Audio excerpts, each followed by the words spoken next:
Hello everybody, welcome to Sane Game Studios. I'm Sane, I'm an amateur game developer. Today on Gamemaker for Beginners, we're going to be doing an introduction into objects and what their events are. So first of all, what is an object? An object is essentially just something that you can interact with inside of your game world. Your player is going to be an object, your enemies are going to be objects. A signpost that you read is going to be an object. An object is something that exists inside of the game world that you can attach code to. It is essentially what makes your game work. Everything that you do is going to be with an object or objects communicating with different objects and what have you. So to kick this off, the first thing I'm going to do is I'm going to create an object. And there are two ways to do this, and I'm going to show you guys the wrong way first. So the wrong, I wouldn't say wrong, but less ideal way to make an object is you right click in the workspace, you go to assets, it brings up a list of assets you can create, and you click Create Object. And the biggest reason why I say this is the less ideal way is because it creates an object, but it puts it inside your asset browser at the bottom, and it doesn't actually organize it into any of your groups. And then if you watch my previous video on Gamemaker for Beginners, you know that it is very important to keep your asset browser organized. So I want to keep it organized, and the best way to keep it organized is to create things exactly where I want them. So like, I can just grab this object and go ahead and drag it into objects, and there it is underneath the folder.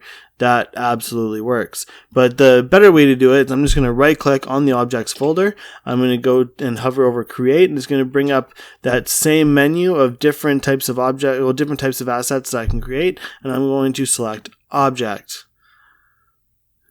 So once an object is created, it'll actually highlight its name over here, and you can actually go ahead and rename it right there. But more importantly, it's going to open up the object editor window. So up here at the top, you're going to have the name, and you can go ahead and just name this object. Since I'm not actually creating a project, I'm just doing a tutorial on objects. I'm going to call this O object. So a really important thing to do when making assets is to come up with a standardized naming convention. So the naming convention that I use is I will use a letter or sometimes 3 letters, an underscore, then the name of whatever the asset is. So for like sprites, I'm going to go S underscore and then the name of the sprite. For sounds, I'm going to go SFX underscore and then the name of the sounds for sound effects. And then for songs, I'm going to go SNG underscore. Fonts, I'm going to do FNT underscore. Things like this. And this is going to help me distinguish what type of asset each thing is when I'm trying to bring it up in code. Or if I want to, look for a specific asset when let's say I want to look for a sprite in code, I'm just going to type S underscore and it's going to come up with a list of everything that I have that's named S underscore, and I can go ahead and just look through it. Another thing that's great about it is, like, let's say I have a signpost, so I have O underscore signpost, and then I have a sprite that's going to represent that signpost. If I just called the object signpost without the O, I would have to name the sprite something else, like signpost sprite or signpost 1 or something. Whereas if I use my naming conventions, I can go O underscore signpost, and then for the sprite I can go S underscore signpost, and I know that both of those things named signpost are the same thing, they're just the different aspects of it. So yeah, I'm going to be coming up with a naming convention. This is the one that I use. Some people will just do a capital O and then object. More commonly, and what you will see in a lot of Gamemaker tutorials, especially the Gamemaker official tutorials, is they're going to be going OBJ underscore. I personally find that cumbersome, so I just go O object, and then that is what I use for my naming convention. The next part of the object editor that we have is the sprite and the collision mask. So I'm going to be doing these things kind of together.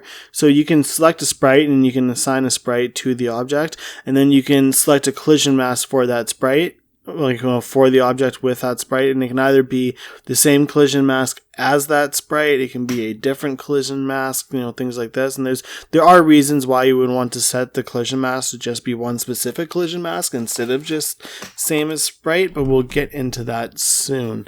So the first thing I'm going to do is I'm actually going to right click over here on sprites. I'm going to go create, and I'm going to create a sprite, and I'm going to call this sprite S object.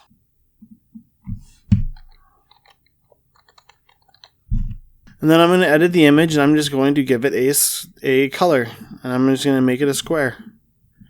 and this will be my sprite. So a couple important things to take note of when relating your sprites to objects. The first one is going to be the origin point. So your object is going to exist at one specific coordinate. It's going to exist at, x20 and like y40, for example, and it is going to exist at that exact spot. That exact spot is where this origin is going to be, and then the rest of the sprite will be drawn from that origin. So like if you have like a top-down like Zelda-like game, you're probably going to want to put the origin at the feet, because you want to have the character's origin be standing where the character is standing in the game world and stuff like this. So it is important to keep an eye on where your origins are, and more importantly, for the most part, like if I have like a signpost or I have like a character, all the sprites assigned with that specific object are going to have the same origin. Because if I have one where the origin is way up here, and then I have another where the origin is way down here, and when I swap sprites, it's going to look like it is moving either up or down, and that's not something that we want. For the sake of this video, I'm just going to leave it in middle center. Right here we have the collision mask, and this is going to be the collision mask settings, and it is going to be the actual physical space that your object takes up in the game world. It is going to be the edges of the object, so to speak. So if I click on this, the whole thing is going to go dark, and that is because my collision mask consists of the entire sprite. I can go ahead and I can change that, and I can do whatever I want with it. I can set it to manual, and I can change the size of the collision mask. I can set the type of collision mask and do rectangle with rotation, an ellipse, a diamond. I can do precise, but I can do precise per frame. For the most part though, rectangle or rectangle with collision are going to not only be your more common collision mask, but they will actually work fine for like 99% of what you're doing. If you have a physics-based game and you have a round object that you need to roll, that is when I would start looking at having like an ellipse. So when an object is going to collide with another object, it is going to look at the collision mask of the one object and see whether that collision mask is going to be colliding with another object and with its collision mask. And it's going to be looking to look at the sides of the collision mask. So it's going to see whether you're colliding on like the left or the top or on the right or on the bottom.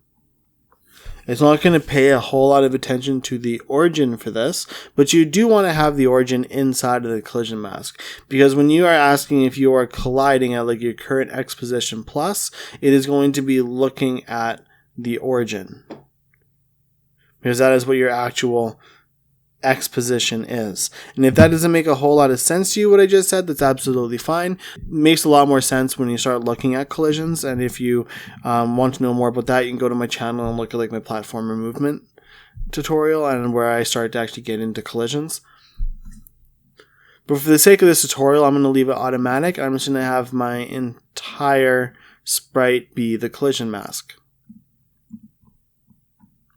So when it comes to setting your collision mask to be either like same as sprite or as a specific sprite or something, so I can just click on a sprite and I can have my collision mask be this sprite specifically. And there is a lot of merit to that. So let's say you have a player object, and let's say you're making a platformer and you have like a running sprite and a jumping sprite and a falling sprite, maybe like a wall mounting sprite, an attack sprite, an idle sprite. You have all these different sprites that are going to be used to animate your character. So instead of going ahead and manually setting the collision mask for each one and going through the painstaking process of making sure that the collision mask on each of those sprites and each of those animations is the same, so that you can have seamless movement and seamless collisions with all of your animations, you can just set it once with one sprite and then just go ahead and just set your collision mask to always be that sprite. And then if you need to change your collision mask for a certain action in the future, just for edge cases or certain mechanics that you have that you need a different collision mask for, you can actually just change the collision mask with code and then swap back afterwards. I find this much better than having your collision mask just follow your sprite. If an object just has a single sprite, then I won't bother changing the collision mask. I will just set the collision mask on that one sprite, and I will just leave the collision mask to be same as sprite. But for objects that have multiple animations, I'm going to set the collision mask once for one of its sprites, and I'm just going to have it be that sprite. So after collision mask, we're going to have these handful of tickers here. So the first one being visible, this is going to tell Gamemaker whether or not you want to draw this object. And it is only really relevant if you have a sprite assigned to the object. Actually, now that I think about it, I'm going to go ahead and I'm going to assign a sprite. But if you have a sprite assigned to an object and you tick visible off, it is not going to draw that sprite in your game world. But it will, however, continue to run the code for the object. Usually my objects that I don't have sprites assigned to, or that I don't want to have visible, are usually my game management objects, my O game, or, my O pause menu, or my O camera, these type of objects that I'm not going to assign a sprite to anyways, so I don't need to tick them as non-visible. But there are situations that you might find within your projects where you want to have a sprite assigned to something, but then tick it as not visible, and that's absolutely fine. You can go ahead and you can use this ticker for that, and the code will still execute for that object. Next, there is persistent. So persistence is when you change rooms. So like when you go from one level to another, it is going to leave all of the objects behind in the previous room unless you have ticked that object as persistent. If you tick that object as persistent, it is going to carry everything over, including the object, into the new room. When I say everything over, I just mean everything with that specific object. It's going to carry over its position, all of its variable values, everything like that. It is going to come with you to the next room. This is great for like my camera object is a great example. I'm not going to create a camera object in every single room. I'm going to create it once at the beginning of the game, and I'm going to have that one object follow me everywhere that I go. Same thing with my player object. I'm not going to have my player be created in every single room. I'm just going to carry it over, and then during my transition phase, so like I'm going to have the screen be like entirely black while I'm changing rooms, and then once I initialize the next room, I'm going to fade the new room in by getting rid of that black square. I'm going to go ahead and use that opportunity to take my persistent object of my player, and I'm going to use code to place it where I want it. Persistence is very handy. It is great for, like I said, anything you just want to have, persist between rooms, as it says right here. Next, we have solid. I've actually never ticked solid. I do believe it's more of a drag and drop situation, but I could absolutely be wrong about that. Solid is not something that I've ever really used. It's something that I usually just handle everything that I want for like behavior out of my objects. I handle that with code. So I don't actually use things like solid. So I don't really know what to say about the solid ticker, which I probably could have used a bit more research before I did introductory to objects to have something to say about it, but I teach what I know. And that actually applies to uses physics as well. I've never used the built-in Gamemaker physics engine. I've heard that it is good, but lacking at the same time. I've never built a physics-based games. Physics-based games aren't really something that I play a whole lot, especially with 2D games, and they're definitely not something that I have a desire to make, so I've never played around with the physics engine. But if you're going to be making a game like Fruit Ninja, or making a game like Angry Birds, or Fruit Merge, or things like that, you're going to want to be using physics, and that's when you would tick this, which will just flag this object as something that uses physics. And then once you have physics activated, you have your physics options right here for the object, and you can adjust how the physics work. Again, this is not something I've ever played with. So the biggest thing we're going to be looking at today is actually going to be events. We're going to be spending a decent amount of time just going through a lot of events, mostly just the ones that I find you're going to be using as a beginner. I'm going to be skipping over a lot more of the advanced ones, but I'm just going to be going through what events are and how to use them. So when you click on events, you're going to be greeted with this window. And actually, when you create an object, events are so paramount and so integral to what an object is that when you create a new object, it's automatically going to open the events window.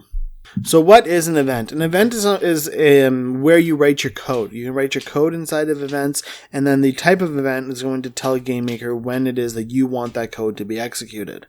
There are specific events where you're going to be doing the vast majority of your coding, but the other events are going to offer up services that would be difficult to do without those events. And then there's also events that just streamline certain things that you wish to do. So the first event that we're going to be looking at, I'm going to click on Add Event, which is how you add an event. And this is going to bring up this window of all the events that is offered by Gamemaker. And as you can see, there is a lot of them. So it is rather important to get a grip on what events are, because you can absolutely get lost in this menu. So the first event we're going to be looking at is the Create event. So when you open up an event, you're going to be greeted with a window that looks like this. If you want to describe what this specific event does, you can just delete this question mark and you can just say, like, declare variables. And then when you name an event right here, as you can see, it pops up here in the event window, and it is just a good way to just reference what happens in the event. This is not something that I use a whole lot, because I usually just know what each event is, because there's very specific things that you can do in each event, so I really don't bother labeling them. It's not like you can have multiple create events that are doing certain things. So what is the create event, and when does the code inside of the create event execute? So the create event is the event that executes when your object is first brought into creation. So like if you place this object in a room, then when you enter that room in game, this object will be created for being in that room, and then that is when this event will execute. You'll declare variables here. Any code that you need to run, but only run once for the specific object, this is a good place to run it. If you have a tile map and you need this object to have access to a tile map, this is where you would grab the tile map and assign it a variable. But for the sake of this tutorial, the most I'm going to do is I'm actually going to just go horizontal speed, and I'm going to have that equal 0, and then I'm going to create another variable called walk speed, and it is going to equal 2. This way I can use that to calculate moving horizontally. I can ignore these warnings here, because they're just telling me that I've only created them and I haven't done anything with them. But that's what the create event is for. It is for declaration of variables and initialization of the object.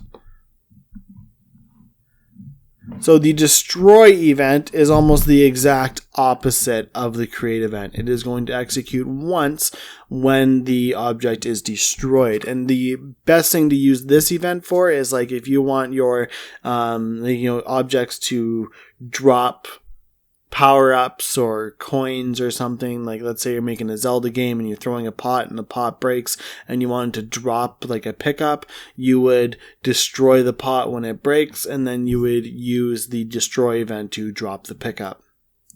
It can also be used to delete things that will be holding memory inside of the object that will no longer be needed. So if you have like a DS list, you destroy the object that has the DS list, you don't destroy the list. So that you can also do that right here in the destroy event. For things like that, however, I would go ahead and I would use the cleanup event, which is similar to the destroy event. So the cleanup event is going to be executed anytime the game maker thinks that the information that this object has is no longer relevant and it no longer needs it. It will go ahead and see if it has a cleanup event, and if it has one, it will run it. So the cleanup event is going to happen when the object is destroyed, but it's also going to happen if you change rooms and leave this object behind. So there's certain things, like certain situations that are going to happen where the object will no longer be needed in memory, but it will not be destroyed when that happens, and that is where the cleanup event happens. So anything that I have that's going to be taking up, memory inside of the project or on the device that the project is running on, I'm going to go ahead and I'm going to clean all that up right here in the cleanup event. That's going to be like destroying DS lists. If like for any reason I had my object create like an external file, like a text file to keep track of things, I will delete that file here if I don't need it anymore. Anything that's going to be taken out memory that I no longer need, I'm going to go ahead and just make sure that they're all deleted right here in the cleanup event. So the next events are going to be the bread and butter. They are the step events. So before I get into step events, what is a step? A step is a frame. So right now I have this game. If I click on this gear icon, I showed you guys this in the last episode of Gamemaker for Beginners. My game is running at 60 game frames per second. which means that a step is going to be happening every single frame, so it's going to be happening 60 times per second. So anything that I put inside of the step event here, I'm going to have happen 60 times a second. And this is where I'm going to be calculating my movement, calculating my collisions, any kind of reactions that my objects have. I'm going to be doing that in the step event, because at any frame, at any point in time, the player can be doing absolutely anything. So I want to be checking to see what they're doing every single step. Then, as you can see, there are 3 steps. There's the begin step, the step, and the end step. And this is to, if you have multiple objects and then one object is relying on information from another object to be able to do something, I would use the begin step and end step events to control what order these things happen in. So when it does the step event, the first thing Gamemaker is going to do is when it goes to do the step event, it's going to look at all of the objects that currently exist, and it is going to see whether or not any of them have a begin step event. And it's going to run the begin step event for all of the objects. And then once it is done with the begin step event, it is going to look at all the objects again, and it is going to be checking for the step event, and then it's going to run everything in the step event. And then once all the step events for all of the objects have been ran, it is going to look at all of the objects again, and it is going to use the end step event. So this is something we can use to control when certain code gets executed. So a great example of when I would use the end step event is for my camera. I want my camera to be following my player, generally speaking, and I want my player to have calculated all of its movement, has committed to its movement, and done everything that it's going to do before I update my camera position, so that the camera at no point in time looks like it's lagging behind the player.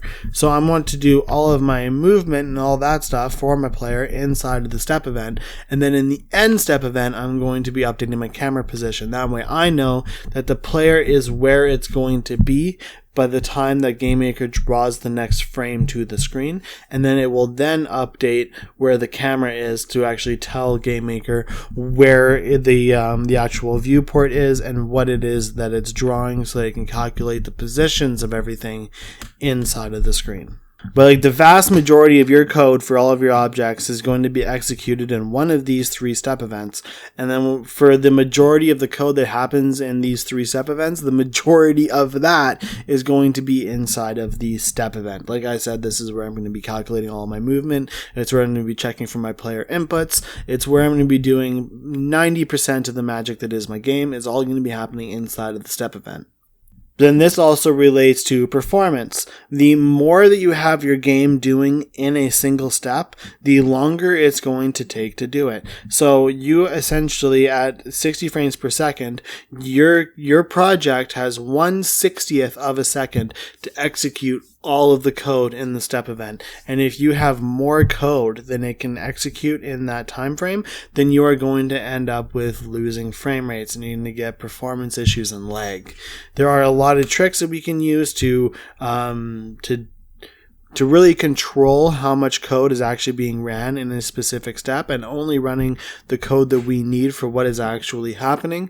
But those are some, more advanced techniques when you start looking at state machines and, variable functions and stuff like this. But the vast majority of your magic is going to be happening inside of the step events. Next, we have alarms. So what is an alarm? Well, first of all, you have 12 of them, 0 to 11. And an alarm is a timer. So I'm going to, let's say I want to start an alarm. I'm going to go alarm. It's going to pop up as green because it's a built-in thing.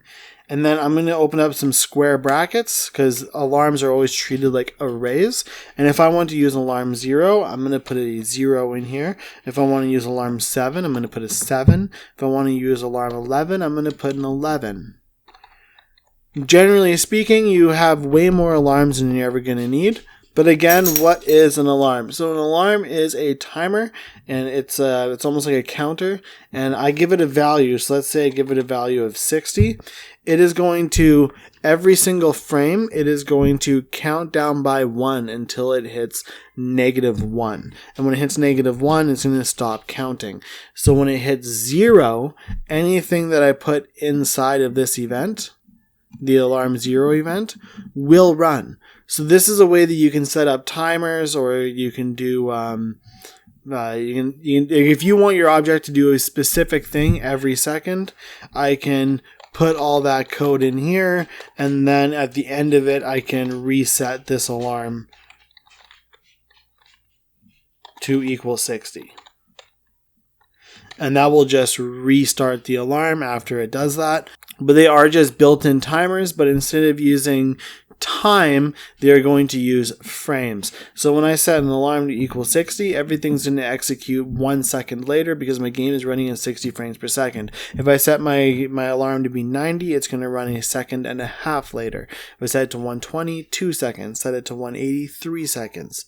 Alarms are really handy. I use them quite a bit. If I want like my enemy to be wandering around randomly, I'm going to use an alarm to give it a new location to wander to. So like, every 2 seconds it is going to choose a new location and wander towards it.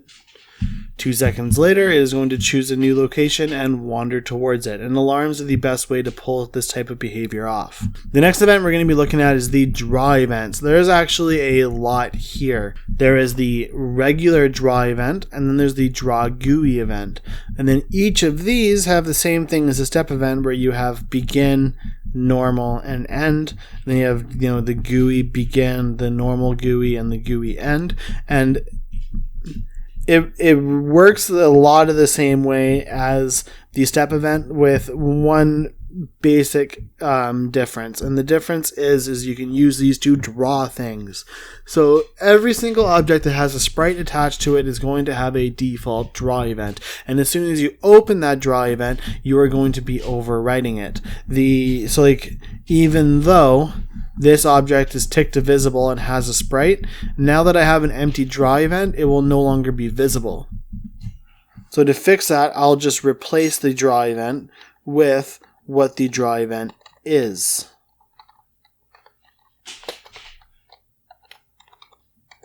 And this is what the draw event is when you don't have a draw event. It just tells it to draw self. But then the biggest thing is going to be the order, like the depth in which things are drawn. So if you go the draw begin event, it will actually do everything in the draw begin event before it draws anything else. And when I say draws anything else, I mean like draws your background, draws your tile sets, draws everything.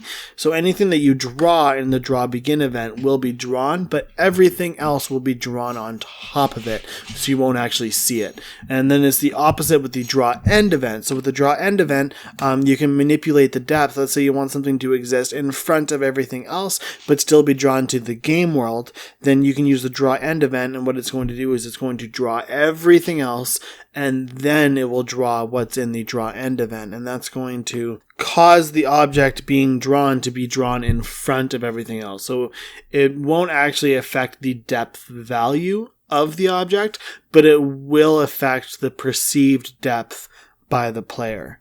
So like if you have a player that's being drawn and they're standing behind a tree, you want the tree to be in front of the player because of the perspectives, right? So the player would not be visible because he's hiding behind a tree. But if I draw the player in the draw end event, regardless of where he is in relation to that tree, he will be drawn on top of the tree. And you can have it so he looks like he's standing on the leaves of the top of the tree. And that's not something that we generally want. There are situations in which you would want to use the draw end event, but generally speaking, I'm going to be using the standard draw event because I want to be handling the depth sorting with layers and with code. So let's say I want to draw a shadow. So if I draw a shadow, if I draw self, and then I go to draw shadow right here, let's say I go draw shadow, then it's going to draw the player, and then it will draw the shadow, which means that the shadow will be on top of the player. So what I want to do is I actually want to draw my shadow here. That way it draws the shadow and then draws the player, and then it looks like the player is on top of the shadow. So the next draw event I want to talk about is the draw GUI. So we call it a GUI for short, but it is just an abbreviation. It is GUI. It stands for Graphical User Interface. I used to think it stood for General User Interface, but it stands for Graphical User Interface. And the difference between the draw event and the draw GUI event is when you are using coordinates in the draw GUI event, you are not using game world coordinates. You are using screen coordinates. You are drawing to the monitor rather than drawing to the game world. And this is really handy for like if you want to draw like a health bar, or you just have like some general information that you need to draw to the screen so that the player can, know things, how much magic they have, what item they have equipped, stuff like that. You pause, you want to draw a menu, you want to draw that to the screen. And then just like with regular draw events, you also have draw begin and draw end. The main difference with using the draw begin event on the draw GUI is it will still be drawn on top of everything else because it's being drawn to the screen. So it won't be drawn like behind your backgrounds and stuff. It will still be drawn to the screen in front of everything else. The only difference is that like if I draw something in the draw GUI begin event and then I draw something else in the same location in the draw GUI, just regular event, then the thing that I drew in the regular draw GUI event will be drawn on top of what I drew in the draw GUI begin event, but it will still be drawn on top of all of it will be drawn on top of the game world because it's, like I said, it's drawing it to the monitor rather than drawing it to the game world. And then finally we have pre-draw and post-draw. These will mostly be used for surface drawing, turning surfaces on and off. So like your game is a surface, it's a built-in surface, it's called the application surface. You can create new surfaces and you can use that to create like lighting effects and stuff like that. It's a rather complicated topic and it's not something I'm going to be getting into too much here. If you want to know more about the pre-draw and the post-draw events and how surfaces work, you can go ahead and look at my hole punch lighting video and it will show you all of that. These next events here are all input events. So this is something that you will these are events that are mostly going to be used for drag and drop developers. These are people who are going to be using the GML visual rather than the GML code. But you can still use these if you are coding rather than using visual. I just use code to do the same thing. So like right here we have mouse buttons, left, right, and middle for down, and we have pressed and released, and these are going to be done on like a per frame basis. So this will return a Boolean, true or false, on whether or not the button is currently being pressed down. Whereas pressed is going to return true or false, but it's only going to return true on the exact frame that the mouse button is pressed. So if I click the mouse button, that single frame it will be true for. And then it's the same thing for release. The only difference is instead of when it's pressed, it will do it when it's released. Mouse enter and mouse leave are actually rather useful. These are probably the only events I use in here that I use the events for. Instead of checking the current position of the object with code and then looking at the position of the mouse with the code, let's say I have an object and let's say it's a button. So I'm going to create a variable and I'm going to call it like hovered. And when I enter the collision mask, that's when the mouse enter event is going to execute, and I'm going to set hovered to true. And then I'm going when the mouse leaves the collision mask, that's when the mouse exit event will trigger, and I'm going to set hovered to false. And then in my step event, when I check to see whether or not I have clicked my mouse, I'm going to see whether or not I'm hovered. And this is a great way to do buttons. It is actually how I do buttons. It's just the easiest way to do buttons. You have the same kind of idea for down pressed and up. Up is released for your keyboard, and you can select any type of button or key on your keyboard that exists, and you can even select no key or any key. So if you go like no key down, that means that no keys are currently being pressed on the keyboard. If you go any key down, it means that any key is being pressed on the keyboard. And then you have key pressed and key up, and these are going to be working the same way as mouse pressed and mouse released, where it'll be the frame in which a key is being pressed or the exact frame that a key is being released. You also have these gestures. I've never made a mobile game, so I don't know a whole lot about how gestures work. I know they can be coded in. I am not sure if you are better off coding them in or if you are better off using the gesture events. If you are doing a mobile game and that is what you are creating, I would actually recommend looking at other tutorial creators who focus on mobile games, and they'll be able to give you much more information on how to do gestures. Collision is another one where you can ask whether or not you are colliding with another object, and it is a way that you can handle collisions. I handle these through code. I find it much more intuitive and much easier, and it's just a better way to do it. I do think that the collision event is mostly there for people who have who are using drag and drop. They're using GML visual. And then there's other. So when it comes to other, there's only a couple events that I'm actually going to use. I'm going to be using the room start and room end event, and I'm going to be using that like if I have tile maps, I'm using those for my collisions to see whether or not like I'm on the ground and stuff like that.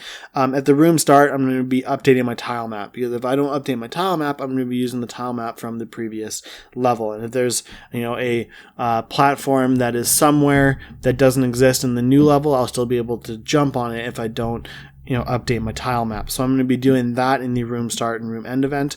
The animation end event is also really handy. It's going to trigger any single time that an animation ends. So like if you have an action that you want your player to be able to perform, and it is a single animation, you can go to the animation end event, and then you can see if your current animation is that action. And then if that action is done, you can tell it to, revert back to, the idle animation or something like that. It is a really good way to handle, state machines and changing states. Like if you have an attack state where you swing a sword and you want that entire animation to play before you give control back to the player, you could use the animation end event and check to see whether or not it is the attack animation. And if it is, you can just, change your state back to the default state. Another one that I use quite a bit is broadcast messages. So I have an entire video on my channel about broadcast messages. They are an extremely powerful tool. The best example I can come up with off the top of my head for how to use a broadcast message is you can use them to create a footstep effect. You can create a message on your animation for walking, and you can broadcast on every frame that an actual footstep takes place, and then you can use that broadcast message that you have in the sprite, and you can set the object up to listen for that specific message, and when it hears that message being broadcasted, you can tell it to play a sound effect. Or like my bow and arrow animation, there's an actual point in the animation where he's done pulling the bow back and he releases the string. I use an animation, a broadcast message to say this is the frame in which the arrow was let loose, and I create a broadcast message there, and then I use the broadcast message event to actually fire the arrow. There are a lot of things you can use broadcast messages for. They are a very handy tool. Like I said, I have an entire video on my channel dedicated to broadcast messages. And that's all the events that I want to cover today. So we are going to be doing a little bit more, and I'm doing a little bit of coding inside of events to show you guys how some things work. But for the most part, we're pretty much done looking at events. I'm just going to leave the create and the step event. So the next thing we're going to be looking at is parents. So parents and children are another very powerful tool. I can use a lineage system to check for collisions with enemies. So like if I want an enemy to hit me and be able to do damage, I can, instead of checking for a collision with each individual enemy, I can create an O enemy parent. I can make every single enemy that I create a child of that parent, and then I can just check for a collision with O enemy. And every single time that it checks for a collision with O enemy, it will include checking for collisions with all of its children. It is also a great way. So like if I have, an object that can be picked up and be thrown. But let's say I have 10 different objects that can be picked up and be thrown. I don't need to program the whole being able to pick them up for every single individual object, and I don't need to calculate the throwing for each individual object. I can create like an O throwable object. I can see whether or not I'm interacting with that, and then if I'm interacting with O throwable, I can pick it up and then throw it, and then I can actually code all of that into O throwable, and then not even use O throwable in the game, but instead create a child of O throwable and make it a pot. And then as soon as I place that pot in the world, I'm able to pick it up and throw it. A rock, I can pick it up and throw it. I want my player to be able to pick up signposts and throw them. I can make that a child of O throwable. And when I make something, so when I write all of that code in O throwable, when I make a child of that object, it's going to inherit all of the code, all of the properties, all of the variables. Everything will be carried over to the child unless I decide to overwrite those things. It is a very powerful tool, and it's something that I use in all of my projects. I'll probably be doing a video soon on lineage and parents, but it is a very powerful tool that I use quite a bit. So there's one more window here, and it is variable definitions, and it almost ties into events. So kind of how we have the step event, we have the begin step event, the step event, and the end step event. We have this variables definitions window, and this is also referred to as the pre-create event. So it's almost like the begin create event. So I can actually create things in the variable definitions window, and it will actually declare this these variables before it runs the create event. But like I was saying, in the create event, I'm able to create variables here. So why would I use this? So there is a very good reason. So I'm actually going to delete my walk speed variable and delete my alarm because I don't actually need it. And I'm going to go down here and I'm going to create a new variable, and I'm going to call it walk speed. And it is going to equal 2.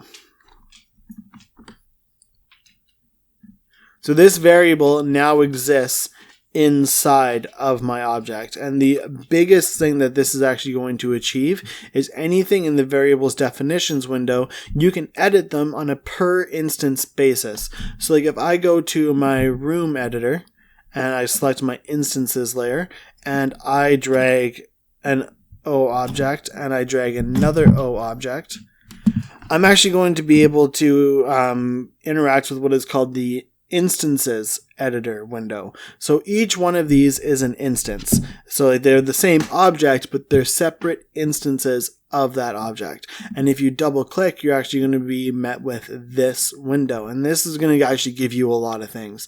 For the most part, what I want to talk about right this second is variables. So right here I have my variables, my variable declaration window. So I can go ahead and I can click the override this variable, and I can change this value to 4.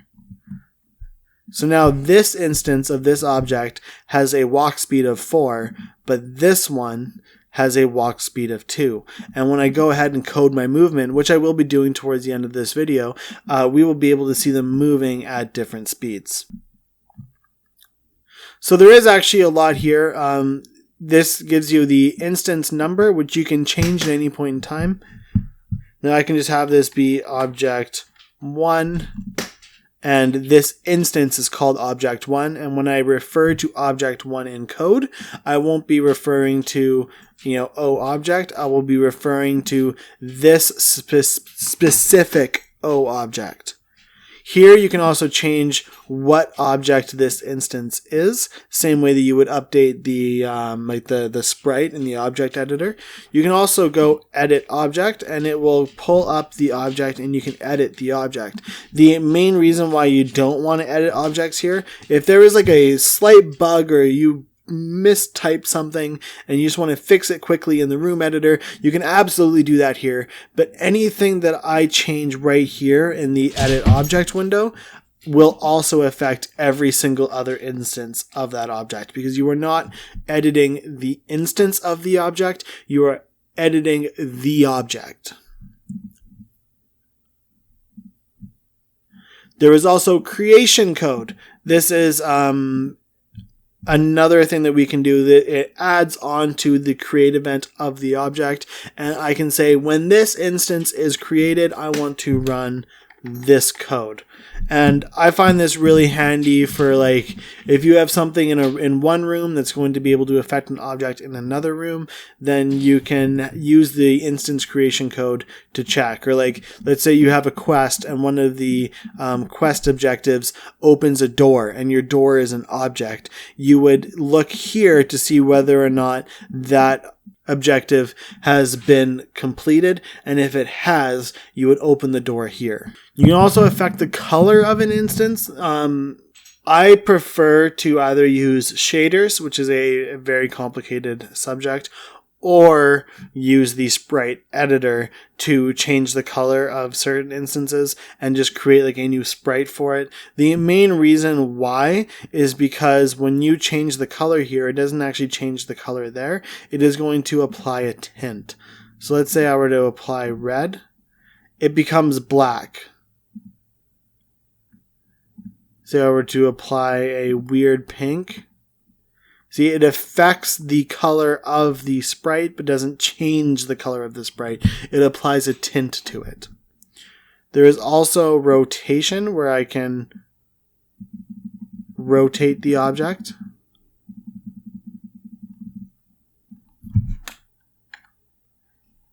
I would recommend against doing that unless you you have, rectangle with rotation as your collision mask.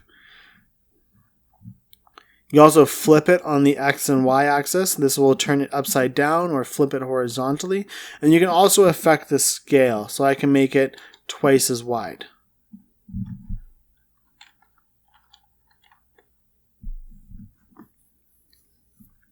Here we can affect the positions. Let's say I want it to be a little bit lower than that. These are its X and Y coordinates, and you can change them through code to place it with numbers instead of trying to place it super accurately within the room. Here we have a frame, which you can tell it to be at a specific frame of its sprite, and then you can also change its image speed. So if you looked at my last Gamemaker for Beginners video, and I went over the image speed, frames per second for the animation. So this is treated as a multiplier. So if I set this to 0.5, the animation will play at half the speed. If I set it to 2, the animation will play at twice the speed. And this is how we can edit objects on a per instance basis.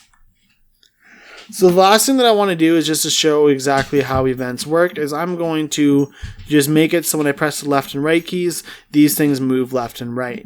Again, this one's going to move at the normal speed, and this one's going to move at twice the speed once I do this, because I changed in the variables window the walk speed, and I doubled it.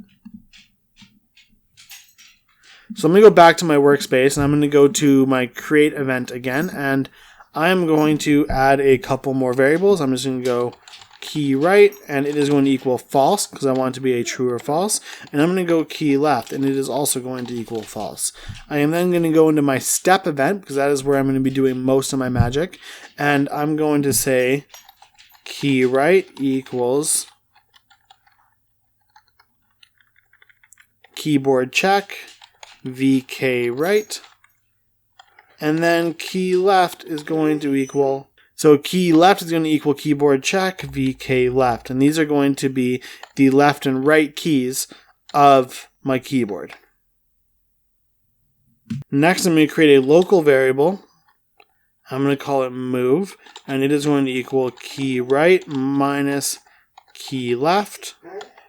And then my HSP, so my horizontal speed, is going to equal move times my walk speed, and then I'm going to add my horizontal speed to my X position. Then if I run this, as you can see, I'm able to use my left and right keys to move these objects left and right, and they move at completely different speeds because one of them moves twice as fast as the other.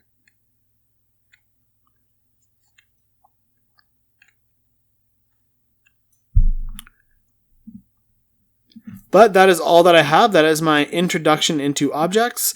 That is my quick tutorial on what an object is, what its events are, and how to use them for the most part. If you have any questions about what I have done today, or if I have made a mistake in any way, I'm only human, I'm not perfect, I make mistakes, you can go ahead and comment down below. I like to learn from my mistakes, and I like to answer your questions. So if you need any help, please reach out, and I will absolutely go out of my way to help you. If you need more tutorials, you can go ahead and check out my channel. I have quite a few tutorials there. I'm still making more. I also take tutorial requests so that if you have something that you specifically want to learn and I don't have a tutorial on it yet, you can go ahead and let me know either by commenting on one of my videos or by commenting on one of the posts that I have on my channel that asks for tutorial requests, and you can go ahead and just ask for tutorials and I will absolutely make the tutorials that you want. Down below, I'm going to be including links to my platformer movement video because I think that is a great launching point for somebody who is first learning. I'm also going to be including links to my videos on broadcast messages and my hole punch lighting because I reference them in this video. And I will also be providing a link to my other Gamemaker for Beginners video, the one where I just do an introduction into the overall engine. But like I said, that's all that I have for today, so I'm just going to spit out the usual YouTuber jargon of please like, comment, and subscribe. I know you guys hear it a lot, but it really does help us out. And other than that, I'm just going to say I hope you guys are having a good one, and peace out. Thanks for watching.